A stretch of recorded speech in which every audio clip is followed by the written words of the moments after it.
વડાપ્રધાન નરેન્દ્ર મોદીના નેતૃત્વ હેઠળ કેન્દ્ર સરકારના 12 વર્ષ પૂર્ણ થવાના અવસરે તાપી જિલ્લામાં 12 વર્ષ વિશ્વાસના વિકાસના અને જનકલ્યાણના થીમ અંતર્ગત વિવિધ કાર્યક્રમનું આયોજન કરવામાં આવ્યું. અંતર્ગત વ્યારા ખાતે જિલ્લા પ્રભારી અને આદિજાતિ વિકાસ મંત્રી નરેશભાઈ પટેલની અધ્યક્ષતામાં પત્રકાર પરિષદ યોજાઈ હતી.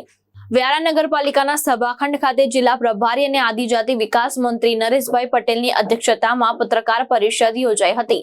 પત્રકાર પરિષદને સંબોધતા મંત્રીશ્રીએ જણાવ્યું હતું કે 12 વર્ષમાં દેશની તસવીર અને તકદીર બંને બદલાઈ છે. તેમણે જણાવ્યું કે ટેકનોલોજી અને ડાયરેક્ટ બેનિફિટ ટ્રાન્સફર દ્વારા લાખો નકલી લાભાર્થીઓને દૂર કરી કરોડો રૂપિયાની બચત કરવામાં સફળતા મળી છે.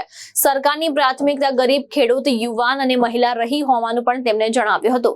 દેશમાં 81 કરોડ લોકોને મફત રાશન, 4 કરોડ પાકા મકાન અને 11 કરોડથી વધુ મહિલાઓને ઉજ્જવલા યોજના હેઠળ ગેસ કનેક્શન આપવામાં આવ્યા હોવાનું મંત્રીએ જણાવ્યું હતું. આદિજાતિ વિકાસ માટે સરકાર દ્વારા વિશેષ બજેટ અને વિવિધ યોજના અમલમાં મૂકવામાં આવી હોવાનું પણ તેમણે જણાવ્યું હતું.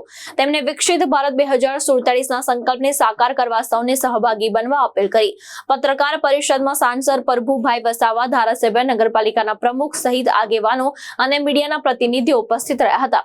ગણેશ ગુર્જર, દ્રષ્ટિકોણ ન્યૂઝ, વ્યારા, તાપી.